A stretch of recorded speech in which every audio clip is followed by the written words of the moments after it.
Alors, au cœur de votre enquête, Pascal, évidemment, on l'entend, on le voit, on le sent presque, ce sont ces pétrodollars, ces dollars qui affluent, qui auraient afflué. On parle au total, quand on résume tout ce qui aurait été dispersé, donné dans le monde, 500 milliards oui. De Kadhafi. Oui. Qu'est-ce qu'ils sont devenus? Votre reportage, là, aujourd'hui, sur les financements de Kadhafi est remarquable, mais vous pourrez faire, Madame Loison, bientôt une autre émission sur les milliards de la Libye. Parce qu'au moment où il y a la guerre, en 2011, la Libye a près de 500 milliards de dollars investis dans le monde. Les experts considèrent qu'il y a à peu près 200-250 milliards aux États-Unis et autant en Europe et dans le reste du monde, Australie, Canada, etc. Ils sont placés soit dans des entreprises, dans des participations d'entreprises, grandes entreprises, vous l'avez très bien montré dans le reportage, soit carrément en espèces ou en lingots d'or dans les banques. Qu'est devenu cet argent? On sait qu'officiellement, l'OTAN et les Occidentaux ont restitué entre 11 et 34 milliards de dollars au CNT.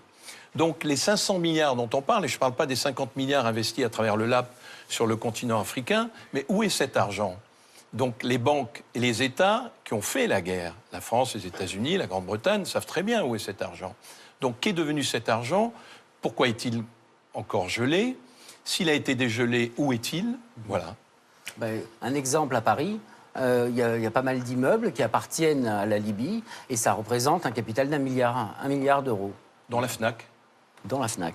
L'exclusivité de Pièces à conviction, ce soir, c'est évidemment cet extrait de l'interview réalisée par notre consoeur du Figaro, Delphine Minoui. On y entend, vous avez entendu, Mouammar Kadhafi affirmant qu'il a répondu à la demande de Nicolas Sarkozy de financer sa campagne. Pascal, vous nous dites, il vous a parlé du président français. Qu'est-ce qu'il vous a dit? Est-ce qu'il revient? Qu'est-ce qu'il vous dit précisément? Non, mais il me dit, il m'a trahi. Il m'a trahi, je lui avais fait confiance, je ne comprends pas son attitude, etc. Il parle que de ça, hein. Il parle comme la trahison d'une amitié ou d'une relation particulière, mais c'est tout. Est-ce qu'il vous semble crédible? On l'a souvent décrit comme un dictateur, fou, sanguinaire. Là, il est acculé par cette offensive. On ne reste pas 42 ans au pouvoir si on est fou. Et il vous semblait crédible Oui, tout à fait. L'homme est épuisé, il avait probablement peu dormi, et il dormait très peu, etc. Il était peut-être même sous l'effet de cachets, etc., ou de médicaments pour tenir le coup. Hein, je l'ai trouvé très épuisé, mais il s'exprimait correctement, lentement, mais correctement. Alors, Michel Scarbon, vous pensez que ça peut sortir un jour? Toute pièce secrète a vocation, un jour ou l'autre, à faire apparition. Il y a un groupe de personnes au niveau de l'État français qui sont mouillées dans cette affaire. Et moi, j'ai peur pour moi. Et Claude Guéant, vous l'avez rencontré? Ça se fait. Pour savoir s'il y a eu financement à destination de la France, je remonte une autre piste, les traces bancaires. Sous Kadhafi, chaque mouvement d'argent suivait une procédure bien précise. Le chef comptable envoie ses collaborateurs à la Banque centrale pour prendre de l'argent liquide. Et puis, il met ça dans un coffre-fort. Et puis, dès que des instructions arrivent, soit de la part du guide ou bien de Béchir, etc., donc il prépare la somme dans une enveloppe avec une sorte de bordereau pour la signature. Et le destinataire signe, ou bien son représentant, ou bien le directeur de cabinet lui-même, à savoir Béchir Saleh. Quand il demande de l'argent à la banque doit recevoir un ordre. Pourquoi? Il faut une référence. Donc la banque a le pourquoi et comment. Quand l'argent est retiré en liquide ou autre, ou transfert, il est mentionné les raisons de ce transfert ou ce montant liquide et à qui ils ont donné. C'est là où M. Béchir Saleh avait des documents. Béchir Saleh, L'homme est au cœur des relations franco-libyennes. Il connaît tous les secrets financiers entre Tripoli et Paris. Est-ce pour cette raison qu'il a été le seul homme du clan Kadhafi protégé par la France? Son parcours depuis la guerre pourrait l'attester. Fin août 2011, à la chute de Tripoli, il fuit la Libye et rejoint Djerba en Tunisie. Mais sa sécurité est menacée.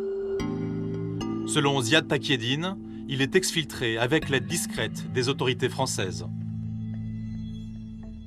Il a été extirpé du Tunis, où il était, par un avion de Dassault, accompagné de l'ambassadeur de France, M. Boris Boyon. Donc il monte dans l'avion, il le ramène en France, et voilà. L'opération a lieu en novembre 2011. Pendant plusieurs mois, l'ex-directeur de cabinet de Kadhafi va vivre en toute tranquillité dans la capitale. Grâce à un contact, j'ai retrouvé sa résidence parisienne. Pas vraiment une cache, mais un confortable appartement de 300 mètres carrés, avenue Foch. 4 mois après son arrivée en France, le 15 mars 2012, Interpol diffuse un avis de recherche international contre Béchir Saleh. À la demande de la Libye, l'homme doit être arrêté partout dans le monde pour trahison et détournement de fonds. Les autorités françaises ne peuvent ignorer la présence du Libyen en France. Pourtant, personne ne donne l'ordre de l'arrêter. C'est une photo qui va troubler sa retraite. Le fugitif est aperçu à Paris déambulant tranquillement, près du boulevard Saint-Germain. Il y a une photo alors qu'on sait que ce monsieur était quand même recherché par les autorités libyennes. Et il était en fait en France. Mais vous pouvez être recherché par qui vous voulez. À partir du moment où les autorités françaises vous laissent tranquille, où est le problème? Donc elle l'a protégé, quoi. Oui, on peut considérer ça comme ça. Mais s'il a rendu des services à nos services et à nos autorités, pourquoi voulez-vous qu'on ne le protège pas? Quand même, c'est la moindre des choses. Mais parce que c'était le facteur de Guéant et Ziad Takieddine auprès de Kadhafi. Un facteur, c'est important, qui porte les plis au guide. Et il savait des choses, pour ça. Le lendemain de la publication de la photo, le trésorier de Kadhafi parvient à quitter discrètement la France. Il est vrai qu'il a sa vie en danger. Sa vie est en danger. Béchir Saleh est aujourd'hui protégé par l'Afrique du Sud, dont Kadhafi a largement financé les responsables politiques. Depuis le 19 avril 2013, la justice française enquête sur les accusations de financement occulte de la campagne de 2007. Le 9 janvier dernier, à Paris, l'ancienne chef des Amazones, Zora Mansour, a été interrogée pendant 8 heures par le juge en charge de cette enquête. À l'issue de mes investigations, j'ai réuni de nombreux témoignages. Mais comme souvent dans ces affaires, les éléments matériels sont absents. Malgré mes demandes d'interview, les hommes mis en cause restent silencieux. 3 des accusateurs, Saïf al-Islam, le fils de Kadhafi, l'ancien Premier ministre, Bagdadi Marmoudi, et Abdallah Senoussi, l'ancien chef du renseignement, attendent la fin de leur procès dans des prisons libyennes.